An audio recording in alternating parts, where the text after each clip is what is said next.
तस्वीरें और ग्राफिक्स इस बात की पुष्टि कर रही है कि चक्रवाती तूफान ताउते कितना विनाशक और विकराल रूप ले चुका है। आइए आपको बताते हैं ताउते तूफान से जुड़ी हर एक अपडेट। कोरोना वायरस के कहर के बीच इस समय देश एक और चुनौती का सामना कर रहा है।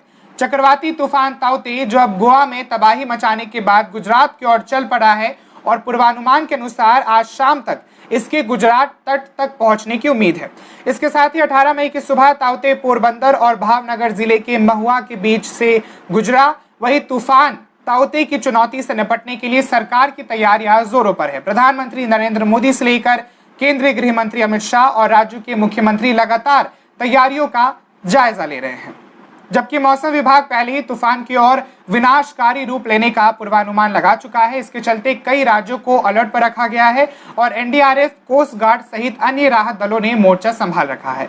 अरब सागर से उठे ताउते तूफान ने मुंबई में भीषण तबाही मचाई। शहर के कई इलाके जलमग्न हो गए, वहीं पेड़ और पोल गिरने से भारी नुकसान हुआ। महाराष्ट्र में अधिकारियों ने कहा कि महाराष्ट्र के कोंकण क्षेत्र में भीषण चक्रवाती तूफान से संबंधित अलग अलग घटनाओं में 6 से अधिक लोगों की अब तक मौत हो गई है और 2 नौकाओं के समुद्र में डूब जाने से 3 नाविक लापता हैं। आपको बता दें कि 23 साल में सबसे विनाशकारी चक्रवात ये बनता देखा जा रहा है। बताया ये भी जा रहा है कि 23 साल में पहली बार सबसे ज्यादा विनाशकारी चक्रवाती तूफान टकराया है। उधर गुजरात के निचले तटीय इलाकों में 2 लाख से अधिक लोगों को सुरक्षित निकाला गया है, जबकि राष्ट्रीय आपदा मोचन बल यानी कि एनडीआरएफ और राज्य आपदा प्रतिक्रिया बल यानी कि एसडीआरएफ की 54 टीमें तैनात कर दी गई है। गुजरात सरकार ने कहा कि केंद्र ने चक्रवात से निपटने के लिए गुजरात को हर संभव मदद की पेशकश की है और सेना, नौसेना, वायुसेना को जरूरत पड़ने पर प्रशासन की सहायता के लिए तैयार रहने को कहा है। गुजरात के मुख्यमंत्री विजय रूपाणी ने तटीय जिलों के जिलाधिकारियों के साथ बैठक करने के बाद कहा कि प्रधानमंत्री नरेंद्र मोदी और गृह मंत्री अमित शाह राज्य सरकार के संपर्क में हैं और उन्होंने हर संभव मदद का भरोसा भी दिलाया है।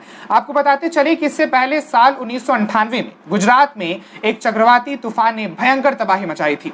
उस साल बड़ी संख्या में लोगों की मौतें भी हुई थी, विशेष रूप से कांडला के बंदरगाह में, जिसमें 1000 से ज्यादा लोगों की जानें चली गई, जबकि 1174 लोग लापता हो गए थे। तो वहीं एक निजी पत्रिका ने यह तक दावा कर दिया था कि तूफान में कम से कम 4000 लोगों की मौतें हुई है।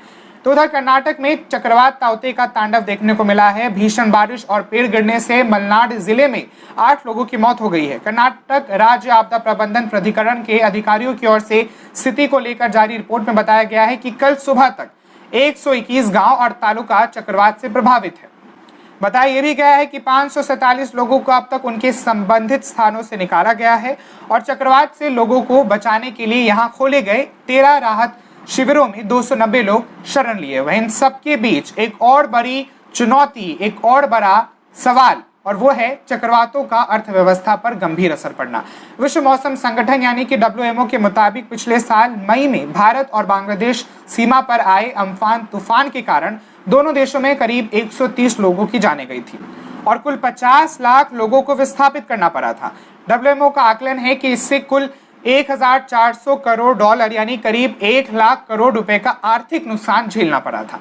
बहरहाल यूथ वॉइस आप सबसे यही अपील करता है कि आप सब अपना पूरा ख्याल रखें, साथ ही साथ कोविड के बढ़ते संक्रमण के बीच जब जरूरत हो तभी घर से बाहर निकलें, अपना और अपने आसपास के लोगों का भी पूरा ख्याल रखें।